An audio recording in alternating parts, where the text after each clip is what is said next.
लेकिन अब से पहले जो कुछ हुआ है उसको नकारा भी नहीं जा सकता। नींव रखनी पड़ती है तभी जाकर लोग आगे बढ़ते हैं। तो ऐसा नहीं है कि कुछ नहीं हुआ है। 14 विद्यालय मेरी माता जी के टाइम पर खुले थे, उसमें कस्तूरबा गांधी भी हो, कई सारे बिजली घर मेरे पिताजी लेकर आए थे, मेरी माता जी लेकर आई थी। तो कभी भी एकदम से विकास इस तरीके से नहीं आ सकता कि एकदम ही काया पलट हो जाए। तो विकास की गति धीमे होती है, लेकिन और जितने भी पुराने लोग रहे हैं, जनप्रतिनिधि रहे हैं, ऐसा कोई नहीं होता कि काम नहीं होते हैं। धीरे धीरे करके उसमें बढ़ोतरी होती है। तो मैं मानती हूँ कि बहुत कुछ हुआ है और बहुत कुछ हमें करने की ज़रूरत है। खास तौर पर अब हम कुछ शिक्षा के क्षेत्र में कमी देखते हैं।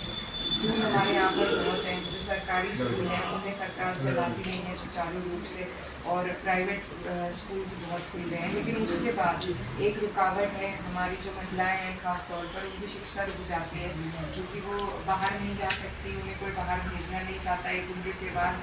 तो अब यहाँ पर उनके लिए उच्च शिक्षा के लिए कम इंस्टीट्यूशन हैं। तो हम कोशिश करेंगे कि ऐसे इंस्टीट्यूशन जिसमें सिर्फ महिला जा सकती है तो उनका यहाँ पर उपलब्धि हो सके उन्हें, इसलिए हमारी कोशिश करें। बीजेपी का नाम है 80 की 80 सीटों पर।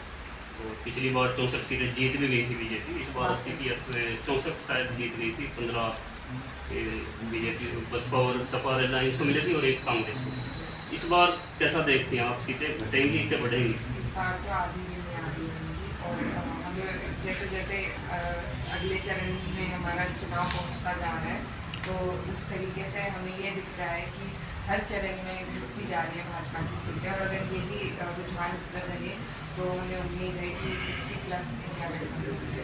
50+ उत्तर प्रदेश के अंदर, और देश के अंदर क्या हालात है? क्या इंडिया अलायंस की सरकार बन सकती है? बात 272 का आंकड़ा छू रही है आप? बिल्कुल, पूरे देश में एक अंडरकरंट है बदलाव का, और बदलाव इस बार जनता चुनाव लड़ा रही है। लोग खुद अपनी परेशानियों को लेकर जागरूक हैं और धरातल पर खुद अपनी मजबूती दिखाकर बदलाव कर रहे हैं। कह नहीं रहे हैं लेकिन करके दिखा रहे हैं। तो मुझे लगता है कि यही जो समीकरण अब तक देखने को मिल रहे हैं उस हिसाब से हम सरकार कर सकते हैं। आपके राष्ट्रीय अध्यक्ष अखिलेश यादव ने अपनी सीट पर भी आपको बुलाया, अपनी वाइफ डिम्पल यादव की सीट पर भी आप गई, कैसा माहौल रहेगा?